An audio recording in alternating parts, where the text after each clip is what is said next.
Voilà, alors bienvenue, je reprends, hein. Je suis partie sur StreamYard au début et puis on a eu un problème informatique, donc on a trouvé la solution en passant par Zoom. Désolée pour ce contretemps. Et je mettrai simplement le replay sur la page de Naturel, comme ça vous auriez accès. Et puis n'hésitez pas à mettre vos commentaires dans le chat et puis on y répondra, que ce soit moi ou Claude, on ira pour répondre à vos questions. Donc j'ai le plaisir d'accueillir aujourd'hui Claude Berdo, qui va venir nous parler de sa passion, la nutrition, le microbiote.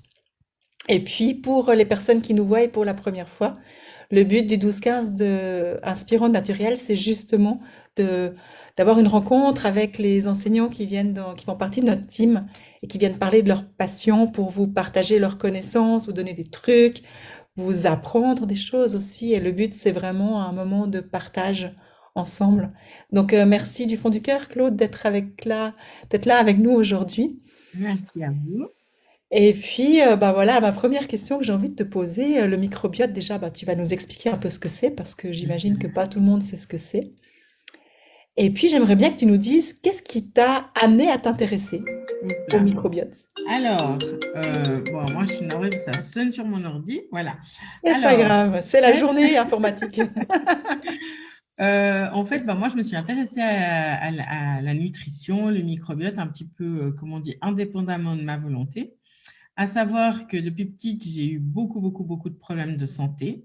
Notamment, je toussais tout le temps, je vomissais tout le temps. J'avais une cuvette à côté de moi à l'école, elle était rouge, je m'en rappelle. Et puis, bah, on ne savait pas trop ce que j'avais. Les grands-mamans du village étaient toujours effrayées de voir qu'on pouvait laisser tousser une enfant de la sorte. Donc, elles trouvaient que j'avais, voilà, que j'étais une pauvre fille de tousser pareillement. Donc, j'avais toujours des maux de tête, j'avais toujours de la toux, je vomissais toujours, j'avais toujours des maux de ventre, j'avais toujours de la fatigue chronique, des douleurs un petit peu partout, enfin, etc. Ce qui fait qu'au bout d'un certain temps, j'ai été hospitalisée à peu près pendant 2 semaines pour faire beaucoup de recherches pour savoir quel mal m'atteignait. Et le diagnostic au bout des 15 jours est tombé. Je souffrais communément de ce qui s'appelle le divorce de mes parents.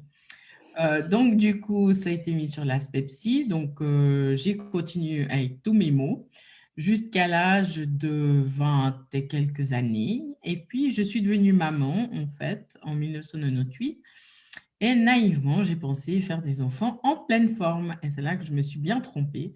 Donc, ma fille a commencé à tousser et à vomir de manière continue. Et puis, en 2002, j'ai eu un petit garçon et j'ai fait un copier-coller, donc les mêmes problèmes. Alors, par contre, vu que la médecine avait quand même un petit peu plus d'avance, il y a quand même quelques diagnostics qui avaient pu être posés en son temps. Notamment, ils avaient les deux un reflux gastro-œsophagien très important. Et ensuite de ça, ils avaient aussi un reflux urinaire. Donc, c'est-à-dire que l'urine remontait dans les reins, ce qui fait que ça affectait la santé des reins. Ma fille, en plus, avait 3 reins. Et puis, bah, il toussait tout le temps, il vomissait tout le temps, j'arrivais plus à les nourrir. Est arrivé un moment donné où je ne savais plus quoi faire. Ils étaient tous hospitalisés. On connaissait toutes les rues de Lausanne par toutes les adresses de médecins spécialistes, mais on n'avait jamais de réponse. On a été au CHUV, on a été à l'hôpital à Genève, on a vu des chirurgiens, on voulait nous les opérer. Enfin bref, tout était vraiment compliqué. À cela, c'est ajouté déficit d'attention, hyperactivité pour mon fils, bon, dyslexie, dysorthographie, ça c'est venu après. Et puis un jour, ben, j'en pouvais plus parce que je voyais bien qu'il n'y avait pas de solution qui m'était proposée. Je les nourrissais aux médicaments, mais malheureusement avec plus d'effets secondaires que d'effets primaires, ce qui fait qu'à un moment donné, je me suis dit, je peux décemment pas continuer dans cette situation. Ce qui fait que j'ai commencé à faire des recherches, mais surtout ce qui m'a été salutaire, c'est que j'ai commencé à prendre un petit calepin et à noter tout ce qu'ils avaient mangé, tout ce qu'ils avaient eu comme activité dans la journée et tout ce qui s'était passé aussi au niveau, on va dire, émotionnel. Et j'ai commencé à pouvoir faire clairement des liens. Et ensuite, par chance, c'est quoi, 2005, j'ai rencontré en fait un médecin en Angleterre et pour la première fois, j'avais quelqu'un qui me donnait des réponses et qui m'expliquait justement que mes enfants avaient un problème au niveau de leur microbiote. Et c'est là que j'ai commencé vraiment à m'intéresser à ce lien entre microbiote et ce qu'on dit des troubles à distance. Et pour la première fois, j'ai eu des réponses. 6 mois après, j'ai mis en place toutes ces recommandations. Et 6 mois après, un miracle est apparu, à savoir qu'ils n'avaient plus besoin de prendre de médicaments, qu'ils allaient mieux, que leur santé allait mieux, que je pouvais les alimenter, etc. Donc, je Waouh, pense que, c'est voilà, incroyable. une des problématiques qui s'est certainement passée, c'est que vu que dès leur jeune âge, ils avaient ce problème au rein, en fait, la médecine traditionnelle donne une prophylaxie des antibiotiques tous les jours. Et la problématique de ces antibiotiques, c'est qu'ils vont altérer le microbiote. Donc, supprimer les bonnes bactéries et du coup augmenter les mauvaises. Et c'est là qu'a commencé en fait toute la problématique. Mhm.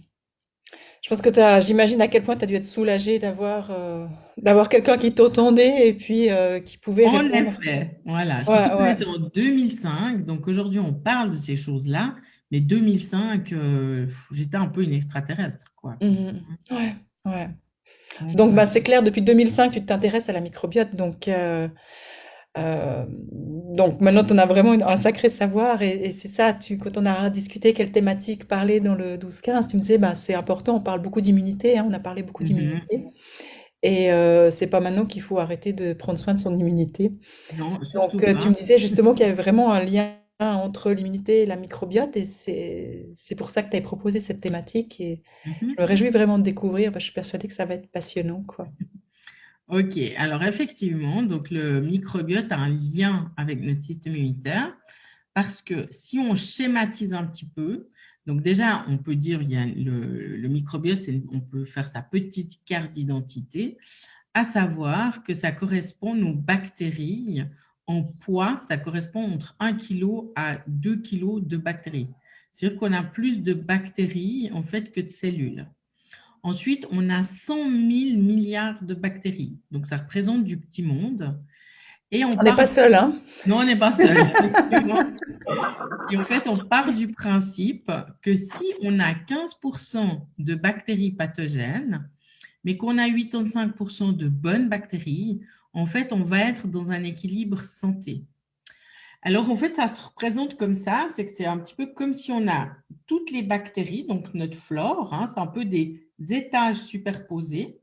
Et puis, en dessous, en fait, on a la muqueuse.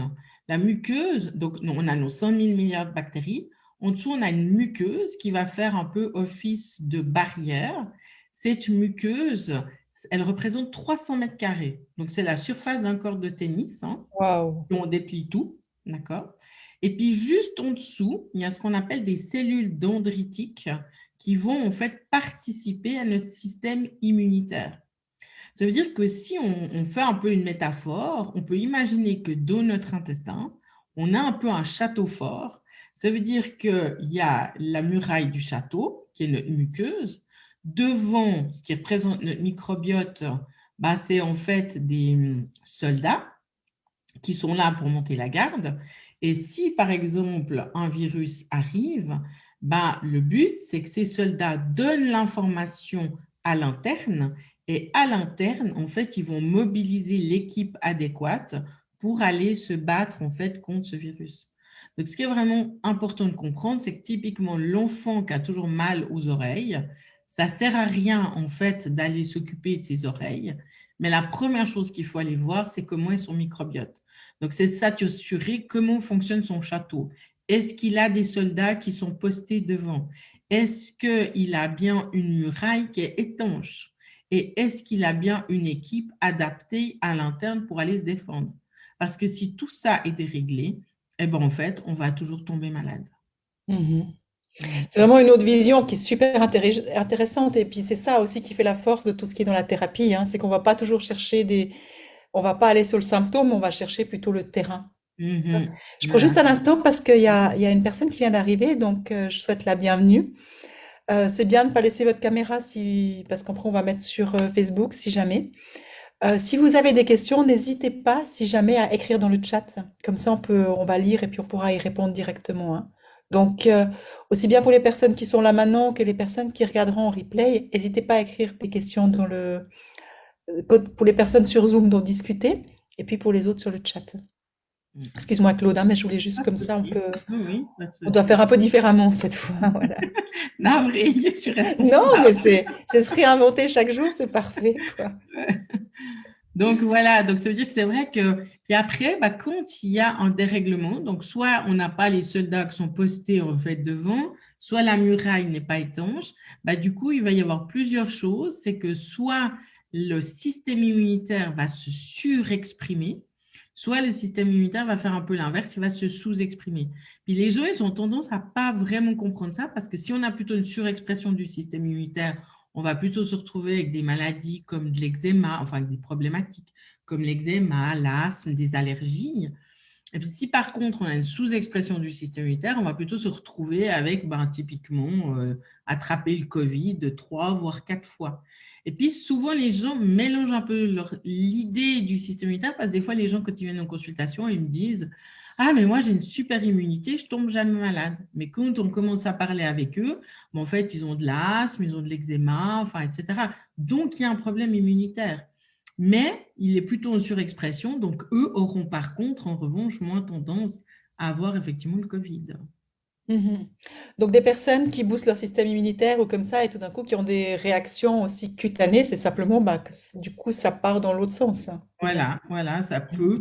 Alors souvent, on a plutôt quand même des prédispositions. En général, on a soit plutôt ça s'appelle un TH1, c'est au niveau des lymphocytes T qui est bas, soit on est plutôt en surexpression, soit on est plutôt en sous-expression. Ça fait souvent partie de nous. Après, on peut aussi tout d'un coup se retrouver en surexpression alors qu'on était longtemps en sous-expression. Enfin, mais ça veut dire qu'il y a un déséquilibre qui s'est mis en place et souvent ce déséquilibre en fait, il est lié euh, aussi à des carences parce que les vitamines et les minéraux vont en fait être les cofacteurs de ce système immunitaire. C'est vrai que par exemple, une muqueuse, pour qu'elle soit étanche, ça va être extrêmement important pour que la muqueuse soit étanche, c'est d'avoir des bons taux de vitamine D, mais également d'avoir des bons taux aussi de zinc, parce que les Mhm. deux vont participer en fait à la cicatrisation de l'intestin.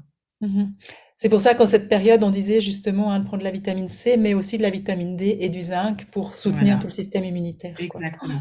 Et puis Mhm. ça, il a une particularité qui aujourd'hui peut tout à fait être expliquée, c'est qu'en fait, quand un virus pénètre dans la cellule de notre corps, en fait, il va s'intégrer après dans le noyau hein, de notre cellule, et puis en fait, il va se multiplier, va se dupliquer, va se répliquer grâce à une enzyme. Et en fait, quand on prend du zinc, ça inhibe cette enzyme qui permet la réplication du virus. Et en fait, ce qu'on cherche dans notre système immunitaire, et ça c'est un élément qui est très important, notamment dans le Covid, mais aussi dans tous les virus, c'est de ne pas avoir une charge virale qui est trop élevée. Parce que nous fonctionnons avec un terrain inflammatoire, c'est normal. Si demain je tombe, en fait, je vais avoir mal, ça va être rouge, ça va gonfler. Et ça veut dire que ça donne l'ordre à mon corps, en fait, d'aller réparer. Et ça, c'est un processus qui est normal. Mais idéalement, il faut qu'on ait un feu, mais qu'on ait 10 pompiers. Mais si on laisse un virus, en fait, augmenter sa charge virale, bon, on va se retrouver dans la situation inverse. C'est qu'on va se retrouver justement avec 10 feux, puis on n'aura plus qu'un pompier. Donc là, ça devient compliqué. Ouais. Donc, dès Mhm. les premiers symptômes, dès qu'on tombe malade le premier jour, un des excellents réflexes, c'est tout de suite de prendre effectivement du zinc parce qu'on va empêcher le virus de se répliquer et d'augmenter la charge virale. Voilà. Donc là, ça peut être vraiment très intéressant dès les premiers symptômes de tout de suite se complémenter en zinc pour aller diminuer cette charge virale. Et quel que soit quelle que soit l'infection, quoi, quel que soit le virus qu'on ait, Exact. quoi. C'est Voilà. d'avoir vraiment un réflexe. Exact. Voilà. Mhm. Bah, je te remercie parce que c'est vraiment clair et ça permet pourquoi c'est aussi important de prendre le sein. C'est vrai que personnellement, je savais que c'était important, donc j'en prends, mais j'avais pas cette information. Donc, De merci de. savoir pourquoi. Voilà. Ouais, maintenant, quand on comprend pourquoi, c'est encore plus de sens, quoi. Voilà. Donc, effectivement, l'idée, c'est d'aller empêcher la réplication du virus pour qu'en fait, il ne génère pas trop en fait, d'état inflammatoire, puis qu'après, on arrive difficilement à stopper, quoi. Mhm. Donc, ça préserve. D'accord. Et puis, sur des personnes qui n'ont pas forcément une charge virale, mais qui ont un terrain inflammatoire très, très haut, j'aimerais dire, qui ont beaucoup d'inflammation. Mhm. Du coup, si j'entends bien, le microbiote, il a aussi complètement c'est vraiment important de prendre soin de son microbiote aussi. Alors pour moi, c'est vraiment l'élément, c'est le pilier numéro un, parce que le microbiote, il a ce qu'on appelle en fait une fonction systémique. Ça veut dire quoi? Ça veut dire que quand on travaille sur le microbiote, on travaille sur potentiellement des troubles à distance. Ça veut dire que pour dire aujourd'hui, je travaille principalement sur le microbiote, mais toutes les personnes que je reçois, elles ont des troubles qui peuvent être complètement différents les unes des autres. Par contre, le point commun, c'est le microbiote.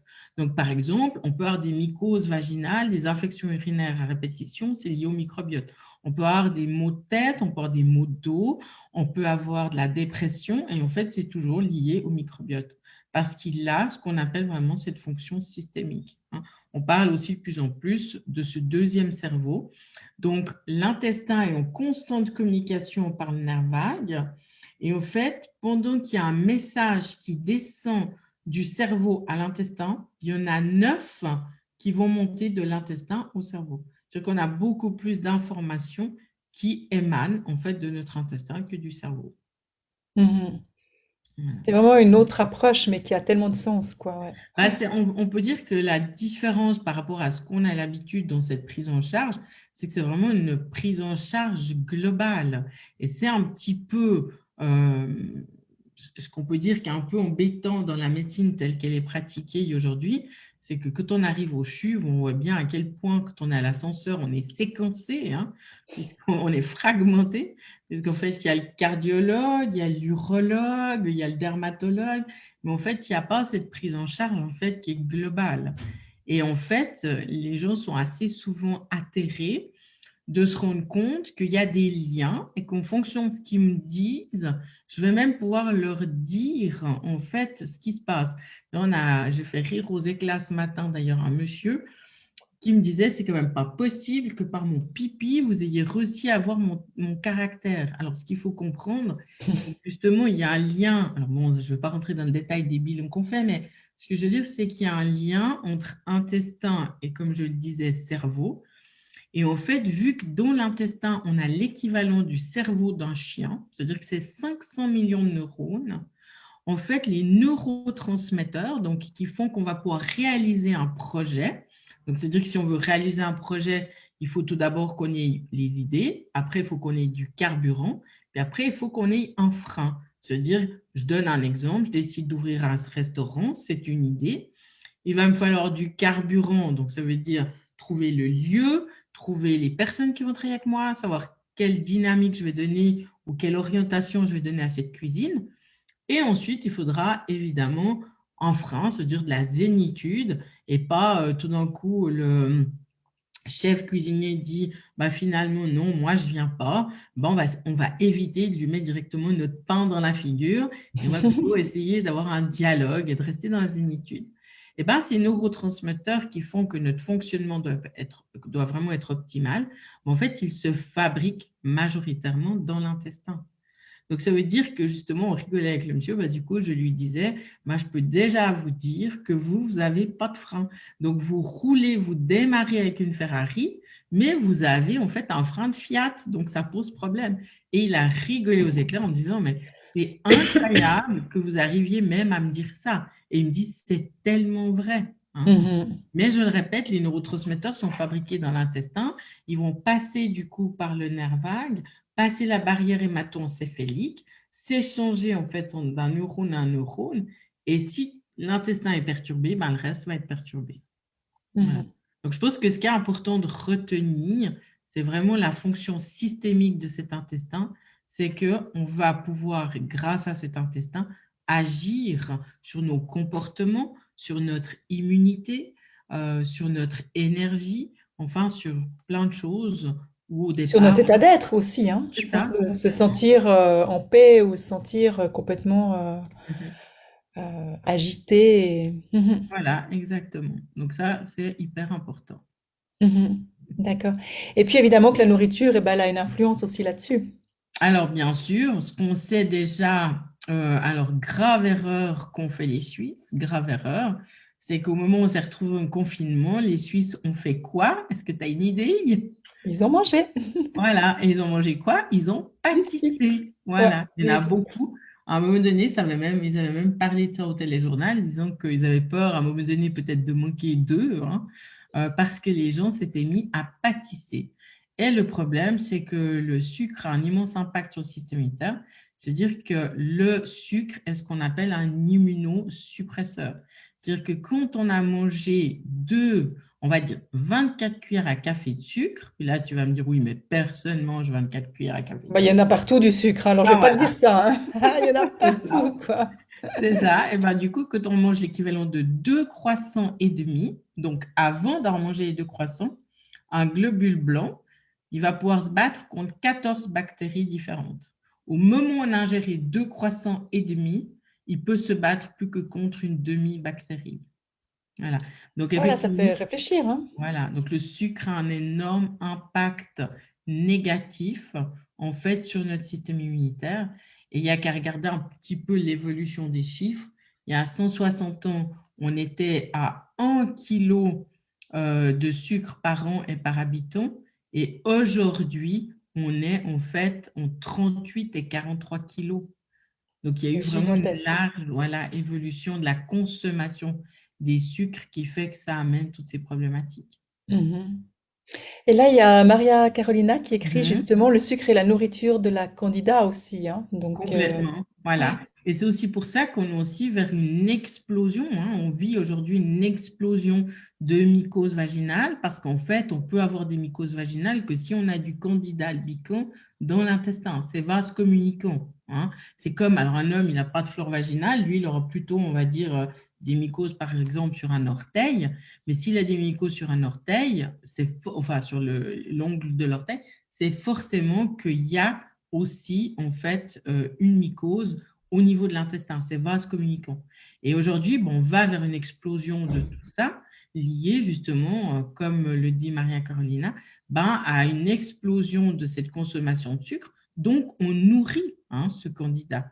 En fait, mhm, il se nourrit de sucre. Donc, forcément que c'est plus compliqué de l'éradiquer qu'il y a 160 ans. mhm. Et c'est vrai que maintenant, partout, il y a du sucre dans tout ce qu'on voit, il y a du sucre partout. On n'en est même pas conscient, mais Non, c'est... parce que la problématique, c'est que ça reste un conservateur intéressant, le sucre. Mhm. Donc, c'est vrai que même des cornichons, c'est impossible à trouver sans sucre, hein. Des capres sans sucre, j'ai déjà trouvé, mais des cornichons, pas encore. Voilà. La moutarde aussi, la plupart du temps, il faut acheter dans certains magasins bio pour trouver de la moutarde qui est sans sucre, hein. Donc, c'est vrai qu'un peu par-ci, un peu par-ci, un peu par-ci, un peu par-ci, et par là, ben, à la fin de la journée, ça fait quand même des taux de sucre qui sont On importants. évite nos 24 cuillères de sucre, quoi. Ah ouais, clairement. Ouais. Et après, il y Donc a si en sucre plus... et amidon. Mhm. Et si en Voilà. plus, eh ben, on prend beaucoup de plats qui sont déjà prêts ou comme ça, ben, ça renforce plus. C'est clair que si on cuisine plus avec des produits frais ou directement, Mhm. on peut plus faire attention. Voilà. Et du coup, Euh, on voit effectivement ce qu'on met, on se rend compte, mhm. Ouais, hein. ouais, ouais. C'est comme je dis toujours, ce qui est intéressant, c'est de prendre la composition d'un pot de Nutella, puis en fait, ça serait de la créer soi-même. On serait horrifié de voir la quantité de sucre qu'on met, la quantité de gras, enfin, etc. J'ose même pas imaginer. J'ose même pas imaginer. Renonçons à faire du Nutella. Voilà. Mhm. Et si tu avais un conseil à donner justement aux gens pour prendre soin de leur microbiote, bon alors j'ai entendu, hein, il y a le sucre évidemment. Mhm. Qu'est-ce qu'il y Mhm. aura le zinc s'il y a tout d'un coup il y a une infection ou avec la vitamine D aussi. Mais est-ce Mhm. que tu aurais quelque chose que des gens ils pourraient repartir de notre rencontre en se disant bah déjà ça je peux faire un premier pas sans changer toute ma vie parce qu'on sait que du moment qu'on touche à la nutrition c'est quelque chose de c'est Mhm. pas tabou mais c'est très compliqué on dira. Ouais, c'est vrai. Alors, moi, je dirais, bon, sans prendre, on va dire, comment dire, alors, au niveau, je vais dire, complément alimentaire, je pense qu'il y a, où il y a vraiment aucun risque pour qui que ce soit, c'est de faire en tout cas une période où on prend un multivitamine.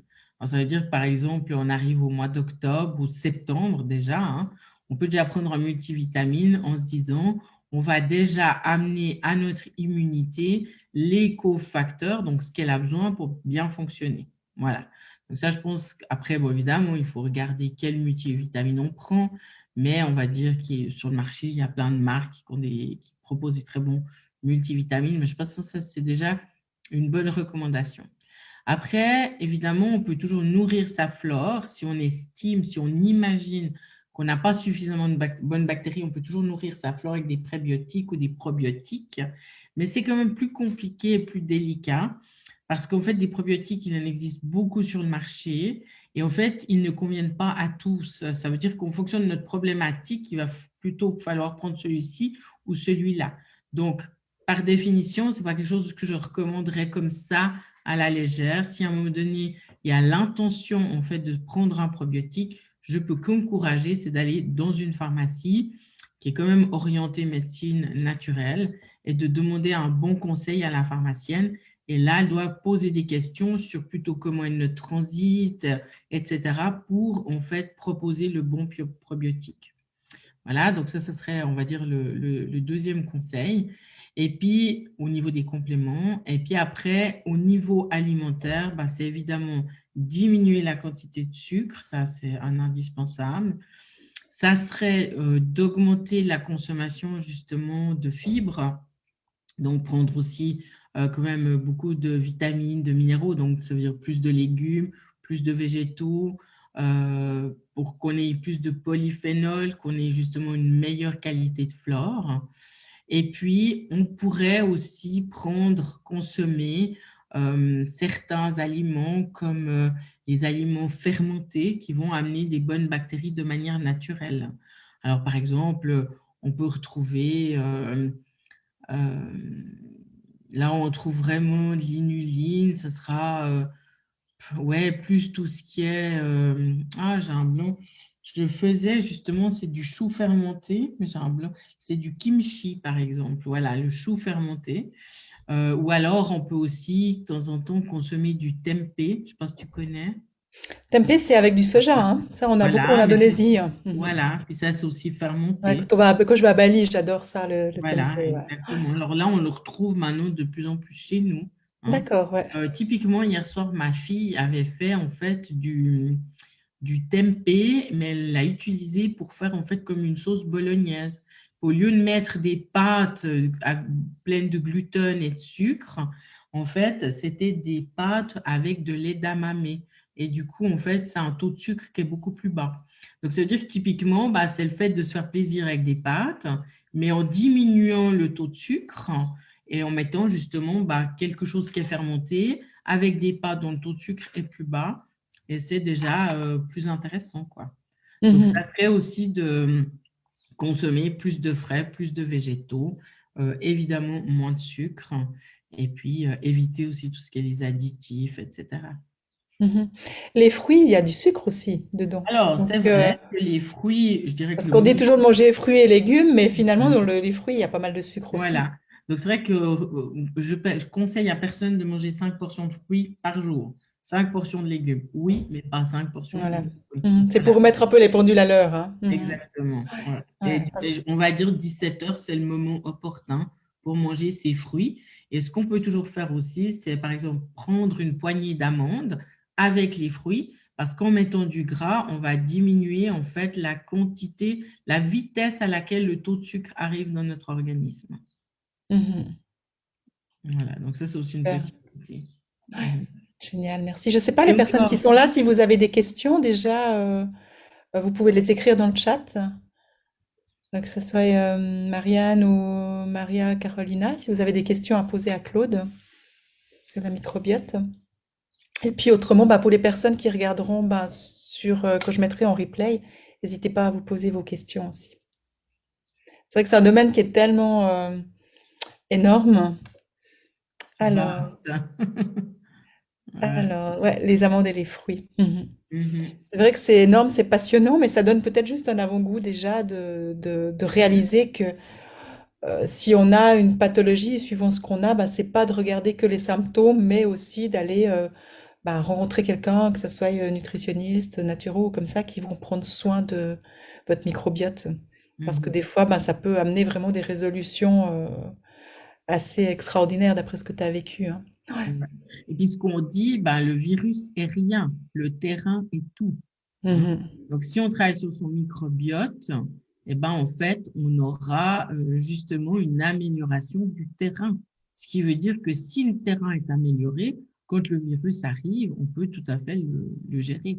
Le château fort, il est assez grand, il y a assez de soldats. Voilà, c'est ça. Voilà, Voilà. exactement. Tiens, j'ai bien retenu, hein. Bravo. Alors, Marianne pose la question, pourquoi manger les fruits à 17 heures? Alors, en fait, tout d'abord, 17 heures, c'est de nouveau une histoire de ces neurotransmetteurs. C'est que le matin, on va justement fabriquer plutôt notre dopamine et notre noradrénaline. Donc, c'est les neurotransmetteurs qui font qu'on va pouvoir mener notre journée à bien. Et puis, vers 17 heures, on va plutôt fabriquer la sérotonine parce que la sérotonine, pendant la nuit, se transforme en mélatonine, ce qui va faire qu'on aura une meilleure qualité de sommeil. Et en fait, le tryptophane, qui est donc le précurseur de cette sérotonine, commence à se fabriquer vers 17 heures.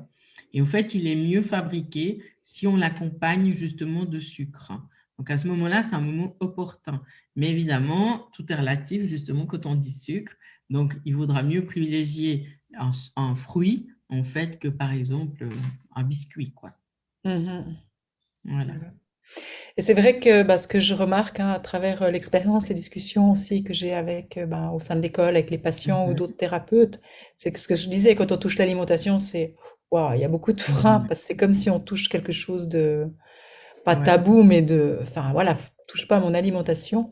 Mais Mhm. finalement, par des petits changements, bah, on peut amener des grands changements en fait. Mais Tout c'est à des habitudes à changer simplement. Et une habitude, bah, fait. elle peut se changer. Une habitude, c'est quoi? C'est quelque chose qu'on va refaire assez souvent pour qu'on n'y pense plus puis que ça soit un automatisme. Ouais, tout à fait. Donc, si chaque fois à 17 heures, vous avez envie de manger un biscuit, bah, puis que vous prenez le temps de manger plutôt un fruit, au bout d'un moment, le corps, il va sentir qu'il y a quelque chose qui est mieux. Et du coup, Mhm. l'habitude, elle va pouvoir se mettre en place plus facilement, quoi. Mhm. Ouais. Et c'est vrai que, moi, je dis toujours, il vaut mieux changer, faire des tout petits changements sur un long terme que de tout radicaliser, puis d'être lassé, de perdre justement l'envie de continuer. Donc, moi, je préfère les petits changements qui sont faits sur un long terme. Mais tu as tout à fait raison. euh, c'est des habitudes qui s'acquièrent. Souvent au début, hein, même quand on commence à prendre un complément alimentaire, il y en a qui passent carrément par l'alarme du téléphone. Puis après, bah, c'est acquis et puis en fait, on n'en a plus besoin. Mhm. C'est vrai que c'est les habitudes, ça se travaille. Il y a même des applications qui s'appellent, j'ai une patiente qui l'utilise, qui s'appelle les habitudes. Et Ah, en je fait, connaissais pas. ouais, ouais, et en fait, c'est justement pour changer ses réflexes. Puis après, ça vous dit à la fin de la semaine à quel pourcentage vous en êtes dans la modification de votre habitude. Excellent, Ouais, excellent. ouais. Donc, Ah, il y a de tout maintenant qui se fait, hein. voilà, on a plein d'outils qui nous Ouais. permettent de pouvoir modifier ça. Mais déjà, ça passe, un changement d'habitude, ça passe par une chose, c'est une Oui. décision de Mhm. changer quelque chose. Donc, il n'y a pas C'est la ça. décision, c'est Ouais, difficile de mettre en place une c'est sûr. habitude, quoi. Ouais. Mhm. Donc, super. Ben, en tout cas, merci beaucoup hein, d'avoir pris le temps Bah, merci à toi de l'accueil. qu'on se retrouve. Donc, ben, c'est clair qu'on va bientôt commencer à collaborer ensemble, hein. Tu vas venir donner justement Mhm. une formation de nutrition où tu vas parler de la microbiote pour aller plus loin. Oui, Personnellement, j'ai hâte moi de, aussi. de la suivre et d'en savoir plus parce que c'est vrai qu'il y a plein de choses simplement, ben, c'est pas qu'on fait faux, c'est juste qu'il y a des choses on ne sait pas parce qu'on nous a jamais Mhm. appris, on nous a jamais expliqué. Et du moment, moi je dis toujours, quand on sait, on peut plus faire comme si on sait pas. Ouais, c'est vrai. Mais après, on a le choix, on a le libre arbitre et tout est bien. Ce qui est Mhm. important aussi sur l'alimentation, je disais toujours, en tout cas avec mes patients, je leur disais, ben, amener un petit changement comme toi, parce que si après il faut travailler sur la frustration, c'est pas drôle non plus. Et Non, c'est sûr. il faut voir qu'est-ce qui est le plus positif. Si on Mhm. se prive de tout et qu'on a la frustration qui augmente, ben, c'est pas non plus tout. C'est vraiment de trouver la voie du milieu. C'est juste. Et en amenant des petits changements, ben, c'est comme ça qu'on arrive à trouver cet équilibre, quoi. Mhm. Ouais, tout à fait. Donc voilà, ben, super. Merci beaucoup en tout Merci cas. beaucoup aussi à toi. Et Merci aux puis, personnes qui étaient peut-être ça présentes. amènera des éléments nouveaux à certains ou certaines. Voilà. Et merci aux deux personnes qui étaient là en direct. Désolée pour ce contretemps, mais comme quoi, il y a toujours des solutions. Il faut juste un peu d'imagination. Donc, merci Claude, merci aux personnes qui étaient là, Beaucoup. merci aux personnes qui vont Merci. regarder au replay. Et à bientôt. À bientôt. Je vous Au revoir. embrasse. Merci. Merci.